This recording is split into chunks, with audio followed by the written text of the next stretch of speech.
ايوه يا اخويا. صايم ولا زي كل سنة؟ صايم زي كل سنة. طب ما دي مشكلة. ليه كده يا عم؟ انت كل سنة يا بتنام نص وقت الصيام يا اما بتضيعه في حجوزات كورة او فرجة على مسلسلات، ولو يعني مفيش لا ده ولا ده بتقعد في الشارع كده طراز اللي رايح واللي جاي. بس صايم. الصيام مش انك ما تشربش ولا تاكل، امال انا اقولك الصيام يعني الابتعاد عن اي شيء يلهيك او يبعدك عن عبادة الله.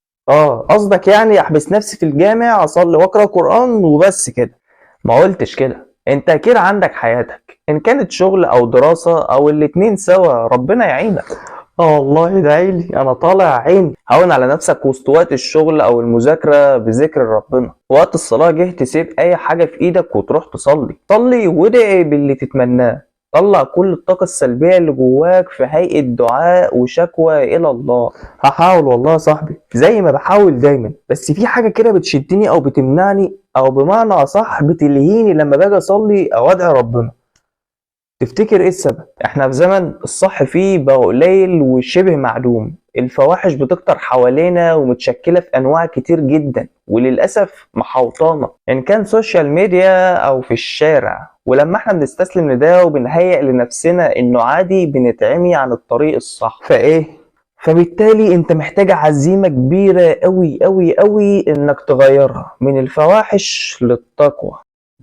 معاك شهر رمضان، فرصة عظيمة لازم تستغلها. ايوه، ما انا كده ابقى منافق. افضل طول السنة مقضيها واجي في شهر رمضان اتغير 180 درجة كده؟ هضحك على نفسي ولا على مين؟ بص يا صاحبي، انت لو عملت كده مش هتبقى منافق ولا حاجة. انت بس انوي نية انك عايز تتوب وتقرب من ربنا اكتر، مش مجرد انه شهر وهيعدي. وانا بقول لك ان شهر رمضان فرصة عظيمة ليه؟ لانه من اعظم شعائر الله، فكون انك تستغله في عبادة وبس يبقى انت كده بتعظم شعائر ربنا.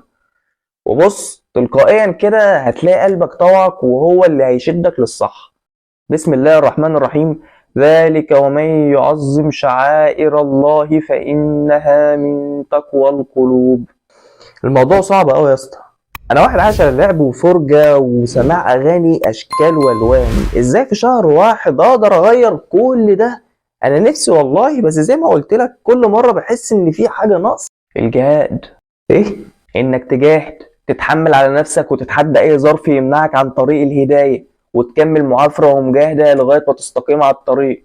كل اللي بعد كده هيبقى سهل. يعني هو الجهاد ابقى من المجاهدين يعني؟ طب وهل ده له حسنات اكتر من باقي الناس؟ بسم الله الرحمن الرحيم. والذين جاهدوا فينا لنهدينهم سبلنا وان الله لمع المحسنين. ونعم بالله. في احسن من كده؟ في احسن من ان ربنا يهديك لطريقه وكمان يبقى معاك؟ لا صراحة مفيش احسن من كده فعلا. هو عدى كام يوم من رمضان اهو، بس انا مش هفرط في الفرصة دي. هبدأ من دلوقتي. عاجبني حماسك ده. عايز انبهك لحاجة بس. نبهني. ما تهجمش على العبادات، خليك هادي كده. بمعنى انك لو دخلت متحمس قوي بعد كام يوم ممكن تمل او تستقل اللي انت بتعمله لو قصرت فيه بعض الشيء فتوقفه.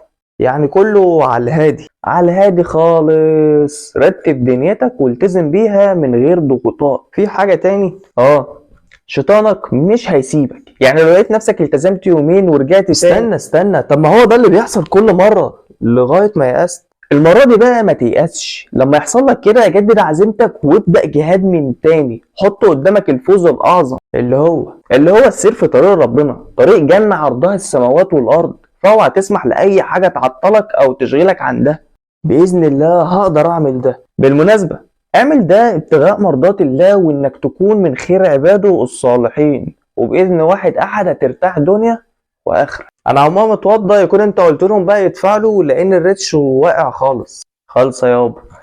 رمضان كريم وكل سنه وانتم طيبين. اتمنى انك تكون لسه موجود في الفيديو، فحابب اشكرك على اللايك والكومنت والشير اللي هتعملهم دلوقتي. ولو انت على اليوتيوب يا ريت تفعل زر الجرس عشان اول ما ننزل فيديوز توصل لك. يا ريت ندعي لاخواتنا ان ربنا يصبرهم ويهون عليهم اللي هم فيه. دمتم سالمين امنين وفي رعايه الله وحفظه. اشوفكم الفيديو الجاي، بس السلام عليكم ورحمه الله وبركاته.